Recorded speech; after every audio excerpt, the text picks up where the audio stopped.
उत्तर भारत के पहाड़ों की तलहटी में एक घना जंगल था, कालवन। लोग कहते थे कि यह जंगल सिर्फ पेड़ों से नहीं बल्कि किसी प्राचीन श्राप से भरा हुआ है। यहाँ सूरज की रोशनी भी अंदर जाते जाते दबकर चुप हो जाती थी। आज से 5 साल पहले 4 दोस्त अर्जुन, वीर, सुमित और रवि हंसते हुए इस डर पर मजाक उड़ा रहे थे। अर्जुन बोला, भूत वूत कुछ नहीं होता यार, चलो अंदर चलते हैं, आज असली सच पता करेंगे। गांव वाले उन्हें रोकते रह गए, लेकिन उनकी हंसी पे कोई असर नहीं हुआ। चारों लालटेन लेकर जंगल की काली दरारों में गायब हो गए। जंगल का पहला कदम जैसे ही वे अंदर चले, अचानक चारों तरफ दम घोटने वाला सन्नाटा फैल गया। पेड़ों की शाखें किसी जानवर की उंगलियों जैसी लग रही थी। ऊपर से उड़ते पंछी चीखते हुए भाग रहे थे, मानो किसी अदृश्य मौत से डर रहे हों। सुमित बोला, यार ये जंगल इतना शांत क्यों है? पत्ते भी नहीं हिल रहे। वीर हंसा, अरे डरपोक मत बन, हवा नहीं है बस। पर जैसे ही उसने यह कहा, उनके पीछे सूखी पत्तियों पर किसी के कदमों की आवाज आई। चारों दोस्तों ने तुरंत पीछे मुड़कर देखा।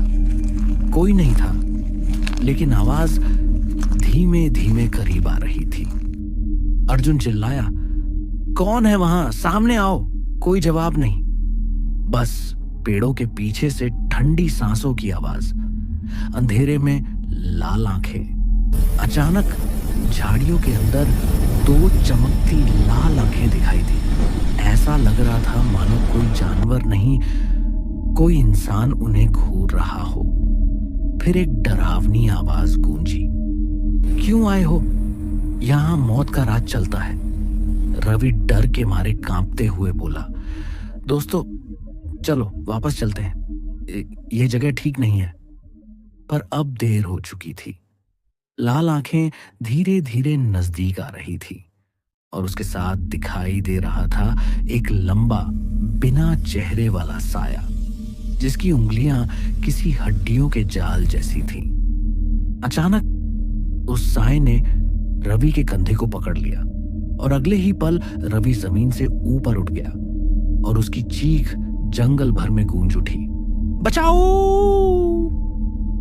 अर्जुन, वीर और सुमित भागने लगे, लेकिन पीछे से आती रवि की चीख धीरे धीरे बदलने लगी। चीख से कराह में और कराह से हंसी में। वो हंसी इंसानी नहीं थी। अर्जुन, वीर और सुमित बिना पीछे देखे दौड़ते जा रहे थे।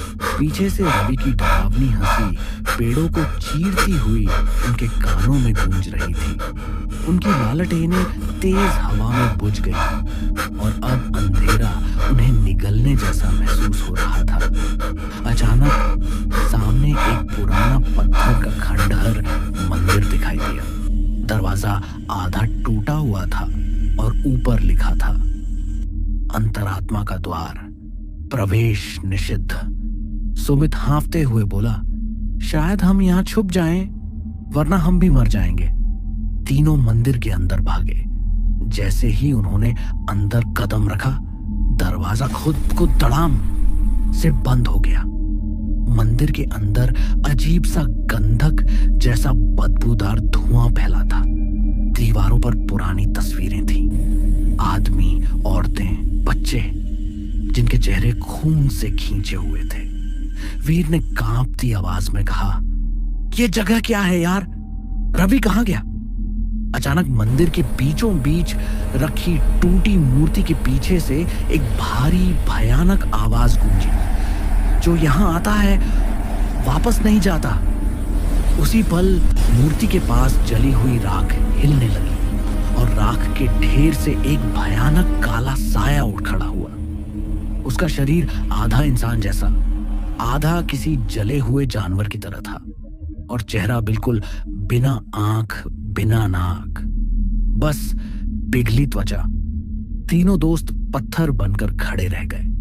श्राप की असली कहानी साया धीरे धीरे उनके सामने आया और बोला, मैं हूं, राजवंत, इस जंगल का पहला रक्षक और इस श्राप का आखिरी कैदी। उसने आगे कहा, सैकड़ों साल पहले यहां एक नरबलि यज्ञ हुआ था। गांव वालों ने मेरी पत्नी और बच्चों को झूठे आरोप में जिंदा जला दिया।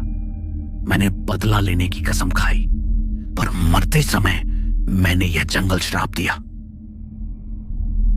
जो भी यहां प्रवेश करेगा या तो उसकी आत्मा मेरी बन जाएगी या वह खुद दानव बन जाएगा। यह कहकर वह हंसा और उसकी हंसी की गूंज इतनी तेज थी कि मंदिर की दीवारें तक कांप उठी। पहला शिकार अचानक मंदिर का एक कोना हिला और वहां से बाहर निकला रवि, लेकिन वह अब इंसान नहीं था। उसकी आंखें पूरी तरह काली, चेहरा फट चुका था और उसके दांत बाहर निकले हुए थे। उसने भेड़िए की तरह चीखते हुए सुमित की गर्दन पकड़ ली और उसे जोर से मंदिर की दीवार पर दे मारा। धड़ाम! सुमित की आखिरी चीख बचाओ अंदर ही दबकर रह गई। उसका शरीर जमीन पर गिरते ही धीरे धीरे राख में बदलने लगा। वीर और अर्जुन चीखते हुए दौड़े, लेकिन मंदिर का दरवाजा गायब हो चुका था।